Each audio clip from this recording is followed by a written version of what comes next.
नमस्कार छायाचित्रकारांनो, आज आम्ही आलेलो आहे AVF आर्टिफिशियल फाउंडेशन। आज आम्ही आलेलो आहे नाशिक येथे निव्वळ जगताप फोटो स्टुडिओ यांना भेट घेण्यासाठी आणि जगताप सरांचे विचार ऐकण्यासाठी आणि इतर फोटोग्राफरांना, नवीन फोटोग्राफरांना आमचे अनुभव, काही त्यांचे विचार सांगण्यासाठी मी मुद्दाम आलेलो आहे नाशिक येथे जगताप फोटो स्टुडिओ। मी संजय जगतापांना विनंती करतो, सर आपण इथे यावं। धन्यवाद सर। आणि आमचं भाग्य आहे की आज तुम्ही खास करून नाशिकला आलात, परंतु मला भेटायला। सर थोडंसं नियोजन असं होतं की ॲक्च्युली आमची फॅमिली एन्जॉय करण्यासाठी आलेली होती, पण माझे विचार वेगळेच होते की मला फक्त संजय जगताप आणि संजय जगताप यांनाच भेटायचं होतं। आज तो योग उजाडलेला आहे।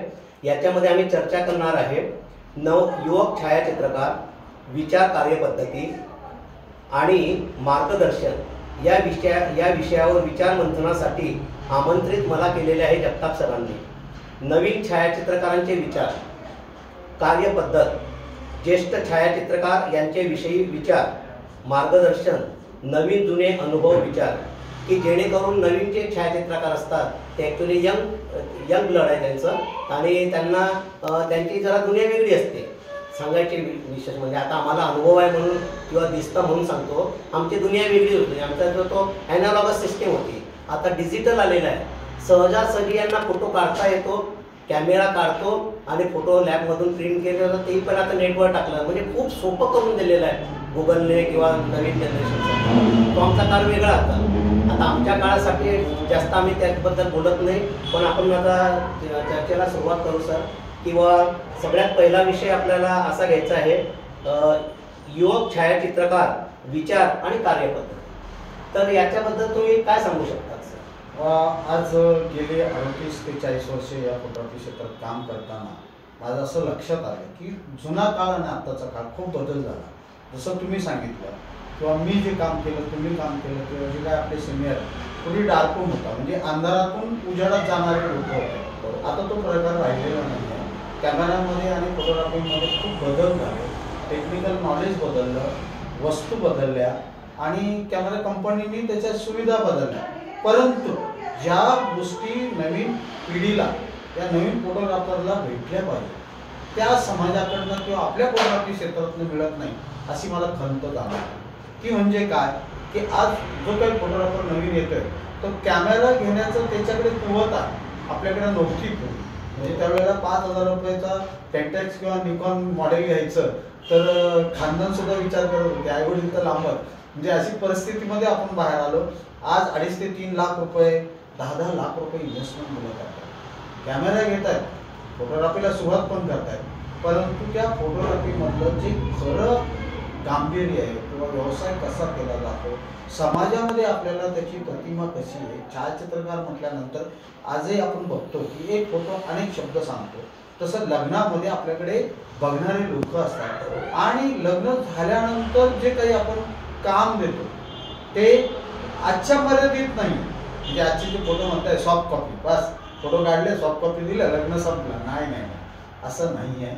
तर त्या लग्नाचा पूर्ण इतिहास पुढच्या पिढीला सांगायचं काम हे आपल्या माध्यमात आहे। तर नवीन पिढीला थोडीशी माझ्या दृष्टिकोनातून असं वाटतं की त्यांना पाहिजे तसं मार्गदर्शन मिळत नाही आणि आपले काही लोक देत पण, ही पण शोकतीत आहे, त्यांची चुकी नाही।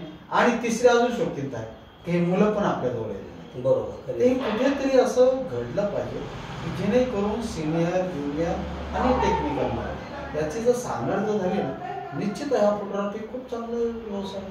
पण मला एकंदरीत असं वाटतं सर, माझं थोडं निरीक्षणामध्ये, की आता आपण असं नाही म्हणू शकत की नवीन मुलांना फोटोग्राफी जमत नाही, कारण काय, young talent is a best talent खरं पाहिलं तर। पण यंग टॅलेंटमध्येही काही अशी मुलं असतात की हा फोटोग्राफीला थोडा एक 15 दिवस त्याच्याबरोबर गेला की त्याला वाटतं माझ्याजवळ कॅमेरा पाहिजे। मग ते आई वडिलांना अक्षरशः कम करतात।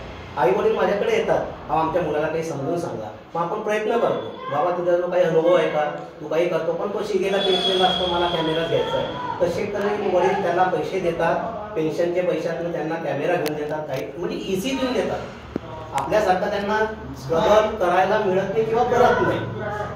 आणि मग त्याच्यामुळे काय होऊन राहिले झालेलं आहे, कॅमेरा घेऊन घेतात, थोड्याशा नॉलेजवर ते चालले जातात आणि मग फोटोग्राफी करतात आणि मग त्याचा इम्पॅक्ट जरा थोडासा कस्टमरवर वेगळा पडतो, त्यांनाही वेगळा पडतो.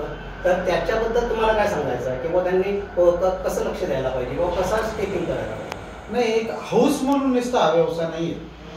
सगळे आज बघतोय ना मी, बऱ्याचशा कॉलेजचे असा ग्रुप तयार झालेला आहे. आणि ते ग्रुप काय करतं की आई वडील आणि घरचं फायनान्सर आणि किंवा पैसा देणारे लोक आहेत म्हणून कॅमेरा घ्यायचा. ठीक आहे, हाऊस म्हणून तुम्ही एक तुमच्यासाठी, तुमच्या स्वतःसाठी, तुमच्या मित्रपरिवारासाठी ठीक आहे, पण त्यातनं हळूहळू मुलं व्यवसायामध्ये उतरायला लागली. व्यवसायामध्ये जेव्हा उतरले त्यावेळेला त्यांना व्यवसायाचं काहीच नॉलेज नाही. अरे हा लग्न कसं आहे, याच्यात किती पैसे घेतात. आता एक 15 दिवसाची गोष्ट आहे. आता तुम्हाला म्हणजे आपल्याला काही फोटोग्राफरांना काही बोलायचं नाही किंवा दाखवायचं नाही, पण असा प्रश्न आला सर, फोटोग्राफीला एक्सपोजिंगला एक माझा मुलगा आला जळगावचा किंवा कुठलातरी आला, तर तो कितीतरी वेळ मोबाईलवरच बोलायचा असं. एक फोटो काढला की मोबाईलवर, दुसरा फोटो काढला की मोबाईलवर.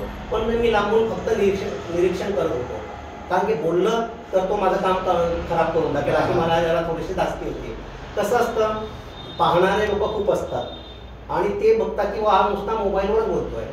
जरी मोबाईलवर मला हेडफोन लावलेला असला तरी लोकांना समजतात फोटो काढल्यावर त्याचं कॉन्सन्ट्रेशन कामाकडे राहत नाही, कॉम्पोजिशनकडे राहत नाही. आणि विशेष म्हणजे ग्रुप जरी असला किंवा कोणतेही फोटो असले तर तिथे लक्ष जात नाही, मग आपल्यासारख्याला जरा वाईट वाटतं. मग अशा मुलांसाठी तुम्ही काय सांगू शकता? नाही, मुलांनी ह्या एक थोडंसं मी जसं मगाशी बोललो, कुठे ना कुठे तुम्ही ज्या वेळेला कुठलाही व्यावसायिक जेव्हा काम करतो, भांडवल लावतो, तर तो अनुभवी लोकांचे मार्गदर्शन घेतो. बरोबर. एक दुसरं समाजात काय चाललंय, आज जे काही आपण काही प्रोडक्ट त्यांनी बनवलंय ते मार्केटमध्ये जसे म्हणतो गिरायकाला काय चव आहे, ती चव पण आपल्याला माहीत पाहिजे. बरोबर. आणि तिसरं मी काय सांगितलं की आपल्याला जे मी मागे बऱ्याच वेळा बोललेलो आहे की छायाचित्रकार तिसरा डोळा असतो, चुकीचा भ्रम आहे. 2च डोळे आपल्याला आहे, तिसरा हा समाजाला दिलेला आहे आणि तो तिसऱ्या डोळ्यातनं आपल्याकडे बघत असतो. तर आपल्याकडे कुठेतरी आपल्या फोटोग्राफीवर किंवा आपल्याकडे काम करताना तिसऱ्या डोळ्याची नजर आहे आणि ती आपल्याकडे बघते, अशा दृष्टिकोनातनं चाललं. संजय जगतापांनी नवयुवक फोटोग्राफरांना एक संदेश दिलेला आहे. अर्थात आम्ही ज्येष्ठ आहे, आमचा ज्येष्ठांचा सल्ला तुम्हाला आवडला तर ठीक आहे, नाही आवडला तर आम्ही काहीच करू शकत नाही. पण आम्ही पण सुद्धा ज्येष्ठांचा सल्ला ऐकलेला आहे आणि या स्टेपवर आलेलो आहे. तर त्यांचं असं म्हणणं पडतं, आमचं एक टार्गेट असलं पाहिजे फोटोग्राफीमध्ये. फोटो काढायचे आपल्याला, मोबाईल तर मी म्हणतो म्हणजे माझ्या मते तर तो बंदच करून ठेवायला पाहिजे सर. आता आमचा एक व्हिडिओग्राफर होता, त्याला मिसेसचा कॉल आला, माझ्या समोर त्याने सांगितलं आता मला फोन करायचा नाही, आता बंद ठेव, आणि मी बंद ठेवतो. बरोबर, मला त्याचा अभिमान वाटला त्या व्हिडिओग्राफरचा. पण काही फोटोग्राफरांचं असं होऊन जातं, म्हणजे ते त्यांचं ते यंग आहे का काय आहे का त्यांचं काय ते समजायला मार्ग नाही. तर अशांनी विशेष लक्ष द्यावं असं आम्हाला वाटतं. आणि खरोखर young talent is a best talent मी अजून पुन्हा दुसऱ्यांदा बोलतोय. कारण काय, यंग लोकांचं जे व्हिजन असतं ते लेटेस्टमधलं असतं आणि ते काहीतरी नवीन करून दाखवतात. पण करून दाखवण्याच्या मध्ये सुद्धा त्यांनी त्यांचं एक टार्गेट ठेवायला पाहिजे.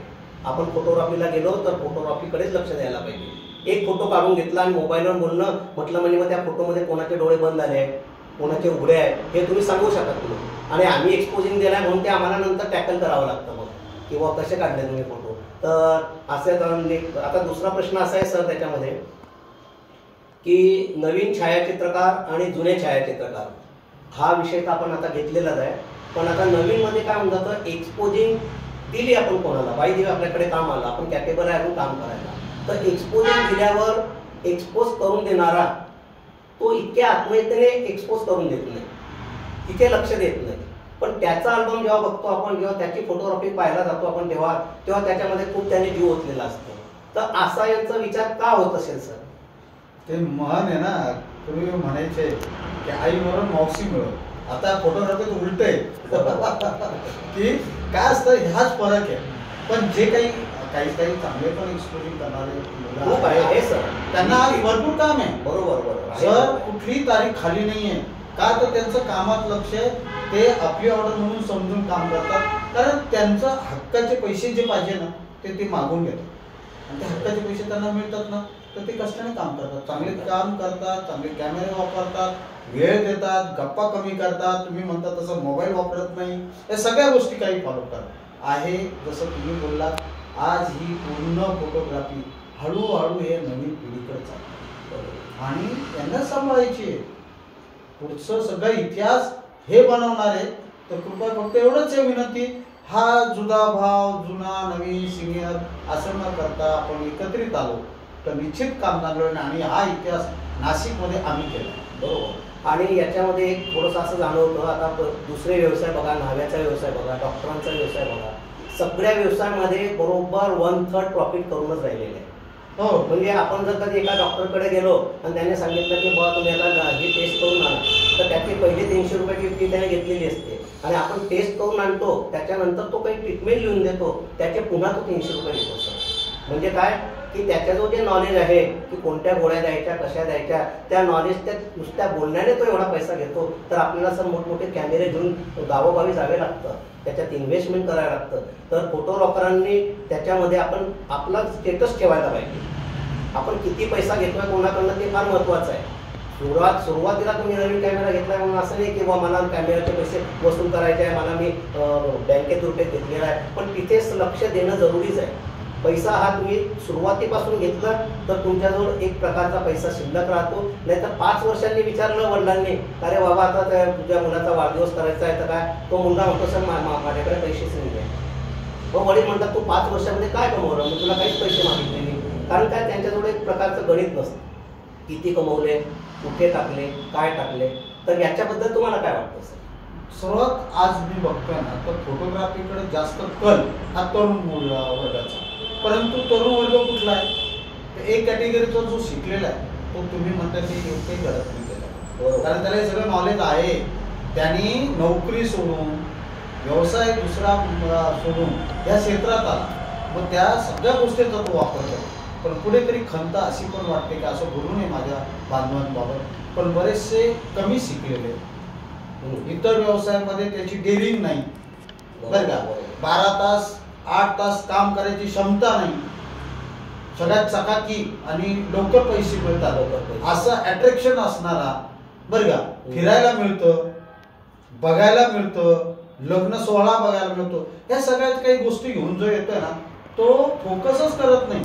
आणि तिसरी गोष्ट अशी आहे, हा अवलंबून नाही आहे, हा स्वतःवर पण नाही, काही त्याचं मस्त चालू आहे, घरामध्ये पैसे दिले नाही दिले त्याची चिंताच नाही. परंतु काही दिवसांनी ज्या वेळेला हळूहळू लग्न होतं, मुलं होतात, मग अनेक प्रश्न निर्माण होतात मुलांचे. आज तुम्ही बघा नाशिकमध्ये आज एक साधी व्हॅन लावायची असेल तर 1300 ते 1500 रुपये दर महिना आहे आणि लाख रुपये फी आहे पहिलीच्या मुलाला.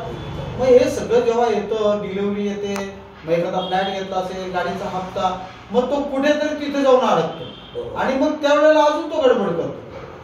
काय तर कमी रेटमध्ये काम करतो आणि नंतर त्याला आपण 10-20 वर्षांनी जर बघितलं ना तर त्याची परिस्थितीच बदललेली नसते. मग अशांना मी हात जोडून विनंती करतो तर तुम्हाला दुसरा बिझनेस बघा. खूप अनेक बिझनेस आहेत, अनेक व्यवसाय याच्यामध्ये तुम्ही चांगले पैसे, तर कुठेतरी आपलं माइंड आपलं कुठेतरी व्यवसायाचं किंवा काय करतोय याच्यातलं 1-2 वर्षामधला ताळमेळ बघा की मी किती वर्षभरात कामं केले, मला किती पैसे आले, माझ्या पैसे दिले की नाही लोकांनी, आणि जे आले ते किती टक्केवारी आहे. जर तुम्ही वर्षाला 4 लाख रुपये किंवा 5 लाख रुपये तुला वाटत असेल मी कमवले, आणि त्याचा रोज काय झाला 360 दिवसात, तुझ्याकडे शिल्लक किती आहे, तुला किती पार्ट्यांनी पूर्ण पेमेंट दिला, अजून किती बाकी आहे, सगळ्यात विषय करत नाही मुलं. त्याच्यामुळे काय झालेल्या पुढे जाऊन ह्या बरं कामं नवयुवक कामं खूप घेतो, पण तो त्याचा डेटा जो असतो तो सांभाळून ठेवत नाही. असे माझ्या आता या हो आहे आहे माझ्याकडे तसे केसेस खूप. असे मुलं क्लायंटला त्यांचे पैसे पण वापस करत नाही. पण आमचं असं म्हणणं पडतं मग तो समोरच्याकडनं 20,000 घेतले आहे तर त्याला 25,000 रुपये देऊन त्यांना बंद करून टाका त्याचे तोंड, पण त्यांच्यासाठी त्यांना फिरवतात सर आणि त्यांना कामही देत नाही किंवा क्लिअर स्पष्टही सांगत नाही की माझा डेटा खराब झालेला आहे, माझी करप्ट झालेली आहे. तर अशा युवकांसाठी तुम्ही म्हणजे त्यांनी कशी प्रिकॉशन किंवा काय करावं याबद्दल काय? मी आता माझा जो काही व्हिडिओ मी स्टुडिओमध्ये बनवला होता, ग्राहक आणि 40,000चा 80,000ला फरक, त्याच्यामध्ये हाच मुद्दा सांगितला की आम्ही लग्नाचे ऑर्डर केल्यानंतर ते कार्ड एक तर ते कार्ड पहिलं कॉपी करतो कॉम्प्युटरवर. बरोबर. दुसरं, जर पार्टीने पेमेंट चांगला दिलेला असेल मला 70-80% मी पार्टीलाही सॉफ्ट कॉपी लगेच काढून देऊन टाकतो. का तर उद्या माझ्याकडे काही झालं तर त्याचं लग्न त्याच्याकडे आहे. तिसरं, हार्ड डिस्क मध्ये कॉपी करून ठेवतो. आणि प्लस कार्ड आहे कितीच हो, 1000 रुपयाचं. जर मी 80,000ची ऑर्डर केली आहे, मला जर त्यात चांगला प्रॉफिट मिळाला, मी ते 1000चं कार्ड आहे ना परत वापरत नाही सर. बरोबर. मी ते जसलं तसं डबीत परत पॅक करून ठेवून देतो. आणि मागे उदाहरण दिलेलं आहे, भूकंप झाला, संजय जगताप राहिले नाही, जगताप फोटो स्टुडिओ जरी राहिला नाही, त्या मुलाच्या लग्नाचे किंवा त्या मुलीचा लग्नाचा डाटा हा या 3 ठिकाणी कुठे ना कुठे सापडेल. हे जी गोष्ट आहे त्याचं गांभीर्य जे आहे ते, कारण वाढदिवस दरवर्षी करता येतो, पासपोर्ट परत काढता येतो, जे नाही आवडलेले फोटो ते परत लग्न तर परत कसं करा. बरोबर. आणि तुम्ही सांगितलेली गोष्ट आहे, तशा अशा केसेस माझ्याकडे आल्यात की आज फोटोग्राफरकडे 4-5 लाख रुपये आमचे परत पाहिजे, का तर डाटाच गेला. अरे कसं काय गेला? हा, व्हायरस किंवा इतर गोष्टीतनं घडली ती एखादी लाखात गोष्ट वेगळी, परंतु ते आता तर 100मध्ये 10 लोकांचे घडायला लागले. पण मला असं वाटतं सर, अशा मोठमोठ्या मेट्रो सिटीमध्ये जे मोठे चांगले फोटोग्राफर आहे ते आपला डाटा अतिशय सेफ ठेवतात, 2-2 हार्ड डिस्कमध्ये ठेवतात. पण मेट्रो सिटीमध्ये कोणता क्लायंट कशी केस टाकून देईल सांगता येत नाही सर. त्याकरता ते घाबरून नाही. पण काही भागामध्ये आपण इकडचा थोडा आपल्याकडचा भाग बघितला तर तिथे ते डाटाकडे लक्ष देत नाही. याला कारण असं आहे, याच्यावर कुठले बंधन नाही. हा खूप मालक खूप चालक झालेला आहे. बरोबर. ना संघटनेत येत, ना कुठल्या असोसिएशन मध्ये जात, कुठेतरी टामटूम एखाद्या वर्कशॉप मध्ये जातो, 2-4 हजार रुपये भरून आणि 8 दिवसाचा कोर्स केला, याला वाटतं मी बादशाह झालो. बरोबर. आणि कॅमेरा बजाज फायनान्सवर मिळत आहे, किट घेतलं म्हणजे अरे तुझ्याकडे काय आहे, म्हणजे तो सिनियर लोकांना आता नावं ठेवतोय, तर तुमच्यापेक्षा भारी किट माझ्याकडे. अरे तुझ्याकडे किट आहे, तुझे हे हार्ड डिस्क कुठे आहे, मार्केट कुठे आहे? याचं मार्केट नाही आहे. आणि मग हा एक्सपोजिंग पॉवर जगतोय, ही शौकीनता आहे, पुढे जाऊन खूप अडचणी यांना येणार. बरोबर. आणि आता जसं तुम्ही सांगितलं चीप आपण जपून ठेवले, खरं पाहिलं तर माझी थोडं जास्त या 3-4 वर्षांमध्ये मी माझी विचार पद्धत कशी केली सर, आपण क्लायंटला व्हिडिओ देतो सर, आणि त्याच्या आपण 64 GB कमीत कमी पेन ड्राईव्ह वापरतो, तर मी त्या 64 GB मध्ये फोटोही टाकून ठेवतो आणि व्हिडिओच्या क्लिप जेवढा आहे डाटा तोही टाकून ठेवतो. आणि जेव्हा त्याला फायनल क्लिप द्यायचे तेव्हा तो डाटा आपण डिलीट करून टाकायचा आणि आपण केलेली क्लिप आहे व्हिडिओचे जे आहे तो त्याच्यात टाकून फोटोही त्यांना देऊन टाकायचे आणि केलेली व्हिडिओची क्लिपही त्यांना देऊन टाकायचं. म्हणजे डाटाही सेफ राहतो, त्यांच्याजवळही राहतो, आपल्याजवळ. ह्या गोष्टीसाठी पहिली गोष्ट काय आहे, तुम्ही जेव्हा 50,000 किंवा 1 लाख रुपयाची ऑर्डर घेतो, बरोबर, तर तुम्ही ऍडव्हान्स व्यवस्थित घेतलेला पाहिजे ना. हे मुलं नुसती हजारजी करतायत, मग नंतर म्हणतात नाही नाही ते असं झालं. अरे 10,000-15,000 रुपयामध्ये हे ऑर्डरला जातात, एक्सपोजिंगवाल्यांचे पेमेंट देत नाही, फोटोग्राफरना फिरवतात, आणि मग हा कुठून ते पेन ड्राईव्ह आणि सिलेक्शन आहे. अहो हे एकच कार्ड 4-4 लग्नाला वापरतात, यांना समजत नाही की मागच्या लग्नाचा डाटा गेला कुठे. ह्या सगळ्या गडबडी आहे. त्याच्यामुळे इथे कुठेतरी शिक्षणाची गरज आहे, कुठेतरी बाकीच्या बॅकग्राऊंडची गरज आहे. आज येणाऱ्या पिढीने हा सगळा बाजू जर पाहिली, निश्चित अहो फोटोग्राफी सारखा बिझनेस नाही. बरोबर बरोबर आहे. जुन्या फोटोग्राफरांनी, तुम्हाला फोटो वाटेल मित्रांनो, आपले मुलांना शिकवलेलं आहे आणि त्या मुलींचे लग्न सुद्धा फोटोग्राफीच्या व्यवसायावर केलेलं आहे. आता आमच्या एक दर्पण फोटो स्टुडिओ आहे, त्यांनी तर मुलाला कलेक्टर केलेलं आहे. म्हणजे त्यांनी स्ट्रगल केलेला आहे, तर ह्या मुलांनी पण स्ट्रगल करावं आणि आपला व्यवसाय जरा जेवढा जास्त चांगला करता येईल तेवढा चांगला करण्याचा प्रयत्न आम्ही. माझ्या बांधवांना कधीच नाव ठेवत नाही माझ्या लेखामध्ये, तुम्ही बघितलं असेल, कारण तो जो कालचा किंवा परवाचा किंवा मागचा आणि किंवा उद्या होणारा तो फोटोग्राफर तो माझ्या परिवारातला. परंतु एक मला बोलता बोलता असं जाणवतं पण आहे की आज फोटोग्राफरला मुली देत नाही. सगळ्या परिस्थिती हे सगळ्या बाबतीत आहे सर. फोटोग्राफरच काय प्रत्येकाच्या बाबतीत झालेला आहे. पण आपल्याला कसा आपला व्यवसाय खूप चांगला केला आणि आपल्याजवळ आपले स्वभाव आपले विचार चांगले ठेवले तर मुली देणारे पण आहे सर. मुली देणारे पॅरेंट्स विचार करतात, ज्याने पैसा राखूनही ठेवलेला आहे, हा रात्री 8 वाजेला घरामध्ये असतो आणि हा या सगळ्या गोष्टी काढल्याने मुलगी देणारे पण लोक आहेत सर. आपलं कॅरेक्टर, आपला पैसा सांभाळणं हे फार महत्त्वाची गोष्ट असते. आता मी शेवटचा एक प्रश्न असा सांगतोय, वास्तविक पाहिलं तर आम्हाला कोणाला दिवचवायचं नाहीये किंवा कोणाच्या उणे काढायचं नाहीये, पण तितकंच किंवा आमच्या लहान बंधूंनी आमच्या मित्रांनी चांगला व्यवसाय करावा हीच त्यांची आमची एक तळमळ असते. आम्ही सुद्धा यंगमधूनच गेलेलो आहे, पण तो काळ आणि आताचा काळ फरक आहे. या फरकमध्ये तुम्ही जर कधी लक्ष दिलं तर खरोखर खूप पैसे याच्यात मिळतात, खूप पैसे. डॉक्टराला बोलण्याचे पैसे मिळतात, आपल्याला कामातून कमी पैसा मिळतो, हे फार मनाला न पटणारी गोष्ट आहे. शेवटचा प्रश्न असा आहे की आपण जी फोटोग्राफी करतो, आपले क्लायंट केव्हा केव्हा आपल्याला फोटो देऊन टाकतो, आपण त्यांना देतो याच्यासाठी त्याच्यासाठी. काही क्लायंट आपल्याकडे घेऊन जातात आणि नंतर आपल्याकडेच येत नाही, तर त्याच्यासाठी काय करावं? नाही, याच्यासाठी बघा, मी जसं बोललो की पहिल्यांदा तुम्ही क्लायंटशी बोला, माहिती घ्या, त्याला आपली माहिती द्या, कुठेतरी आपली अशी उंची निर्माण करा, आपल्या नावात एवढा समाजामध्ये नाव झालं पाहिजे की त्या समोरच्याला. आणि मी आजपर्यंत बघितलं, कारण जेव्हा पूर्वीचा काळ होता आम्ही ॲडव्हान्सही घेत नव्हतो, पण आमचं काम पाहून आमचे पैसेच पुढे बुडवत नव्हतो. मग आज का बुडवतात? ह्याच्या मागे काहीतरी गडबड आहे का?